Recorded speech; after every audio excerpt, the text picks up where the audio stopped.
तो अब हम स्टेट स्टेट स्टेट की रट क्यों रोज लगाते हैं, ये मैं आपको एक छोटी सी कहानी सुना के समझा देती हूँ ताकि हम सबके लिए इजी हो समझना कि स्टेट क्यों ज़रूरी है हमारे, क्योंकि पुराने कानून सारे ख़त्म हो चुके हैं। अब कहानी इस तरह से है कि एक बार क्या होता है, एक पूरा गांव जो है वो उनका जो पानी का जो सोर्स होता है वो एक कुआं होता है, वो उस पर सब डिपेंडेंट होते हैं। तो कुछ दिनों से कुएं के पानी से बदबू आ रही थी, तो लोग जमा हुए, कहा यार कुछ बदबू आ रही है इस पानी से, तो लेट्स फाइंड आउट कि हुआ क्या है। तो अब जो वहाँ के उनके पास ये जो बुजुर्ग लोग थे, ये उन लोगों के पास गए, कहा कि पानी में इस तरह है, तो क्या पुराने हल हैं, हमें बताइए। उनका पहले जाते हैं कुएं की ओर, नजर देते हैं, देखते हैं कि क्या मसला हुआ है। तो कुएं में इनको मिला मरा हुआ कुत्ता।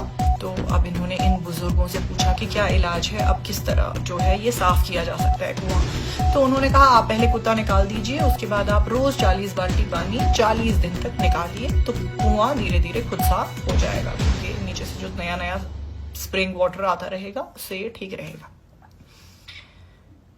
इन्होंने 40 दिन तक 40 बाल्टी पानी रोज निकाला, स्मेल अभी भी आ रही है। ये गए, इन्होंने कहा नहीं, बुजुर्गों का जो नुस्खा है वो फेल हो चुका है, ये कैसा नुस्खा दिया इन्होंने, स्मेल गई ही नहीं। तो ये गए उनके पास, कहा कि भाई स्मेल तो नहीं गई। तो उन्होंने कहा ये कैसे हो सकता है, चलो जाते हैं फिर से कुएं पे, देखते हैं क्या मसला है। तो बुजुर्ग जब नीचे देखते हैं कुएं में, तो वो कहते हैं अच्छा ये बात है। ये कहते हैं इन लोगों को, तुम लोगों ने 40 दिन तक 40 बाल्टी पानी निकाला, वेरी वेल डन, बहुत अच्छा काम किया, लेकिन जो मरा हुआ कुत्ता था वो पहले निकालना था ना, क्योंकि मेन प्रॉब्लम थी क्या, वो कुत्ता जो उसमें गया हुआ था, वो आप लोगों ने नहीं निकाला।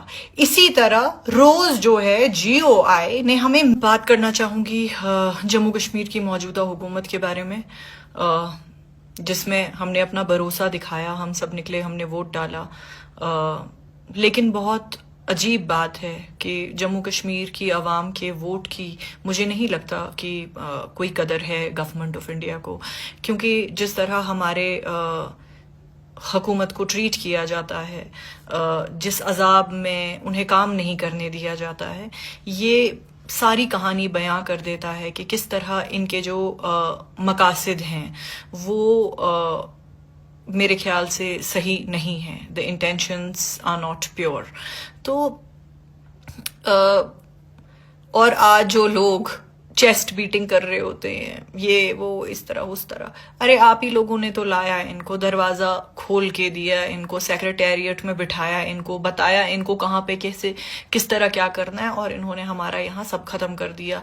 आप लोगों को हमने उस वक्त मिन्नतें करी, कहा कि भाई हमारा अनकंडीशनल सपोर्ट ले लो ताकि आप लोगों को ये जो बला है ये दूर रह सके। फिर रेस्ट इज हिस्ट्री, फिर हमें पता है हमारे साथ क्या हुआ।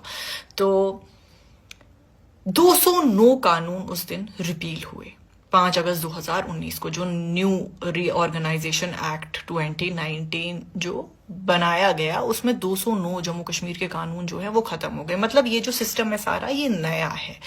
और जब हम स्टेटहुड की रट लगा के बैठे होते हैं, उसमें वजह है, जब तक स्टेट नहीं मिलेगी, इन्होंने हमें आधा अधूरा हवा में रखा हुआ है। इनका पहले ये प्लान था कि चलो हम जी कहेंगे इनको, पहले इलेक्शन करेंगे फिर स्टेट देंगे, किया इन्होंने इलेक्शन, लोगों ने वोट दिया, इन्होंने स्टेट नहीं दी। अब इनकी किस बात का इंसान भरोसा करे, ये लोग रोज। तो जो हमारी मेन प्रॉब्लम है वो वहीं की वहीं है। इलेक्शन करा दीजिए, अब नया इलेक्शन करा दीजिए, अब जी इस लेवल का इलेक्शन, उस लेवल का इलेक्शन, तब तक क्या होगा जब तक आप पावर्स ही नहीं देंगे इन लोगों को।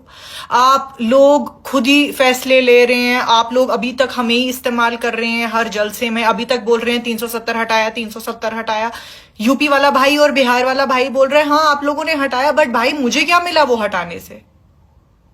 मैं भी वही पूछ रही हूं एज अ कश्मीरी की, मतलब एक आपके पास मुस्लिम मेजॉरिटी स्टेट थी, उसको भी आपने डाउनग्रेड करके यूटी बना दिया। मेन प्रॉब्लम भी हमारी वहीं की वहीं, एटलीस्ट आप स्टेटहुड तो दीजिए, कहीं से तो हम शुरू करें। अब आप इस तरह का स्टेप मदरली ट्रीटमेंट ये जो है ये रोज करते रहेंगे तो फिर ऑब्वियसली लोगों का जो एतमाद है वो खो देंगे आप, क्योंकि आप कितने साल से झूठ बोल रहे हैं, हर प्लेटफॉर्म पे जाके बोलते हैं स्टेट मिलेगी, ये होगा वो होगा, कुछ भी नहीं हुआ। कुछ भी नहीं हुआ। उल्टा जो अच्छा हो रहा था 22 अप्रैल जब अटैक हुआ उसके बाद वो सब भी खत्म हो गया। वो भी सिक्योरिटी और लॉ एंड ऑर्डर आप लोगों के हाथ में है। खुदा ही जाने आप लोग कर क्या रहे हैं। अब जो भी कर रहे हैं मेहरबानी करके आप लोग बैठ के ये सोचिए कि जम्मू कश्मीर के साथ ये जो आप रवैया कर रहे हैं इससे आपको फायदा क्या हो रहा है। कोई फायदा नहीं हो रहा है। हाँ, वोट बैंक के लिए आप पूरे मुल्क में तो जाते हैं यही बोलने के लिए 370 हटाया, 35A हटाया। ये कब तक चलेगा? कब तक वो लोग सुनेंगे ये 35A? उनको फायदा क्या हो रहा है इससे? मतलब आप यूपी में कोई लॉ खत्म करेंगे, मुझे क्या फायदा होगा उससे, या क्या नुकसान होगा मुझे उससे? वो समझ नहीं आ रही है। और मुझे लगता है जम्मू कश्मीर की आवाम को एक ही आवाज में इसके बारे में बात करनी चाहिए, क्योंकि कहीं से तो आप शुरू करिए। हम सेकंड क्लास सिटीजन्स की तरह बैठे रहे क्या सालों साल?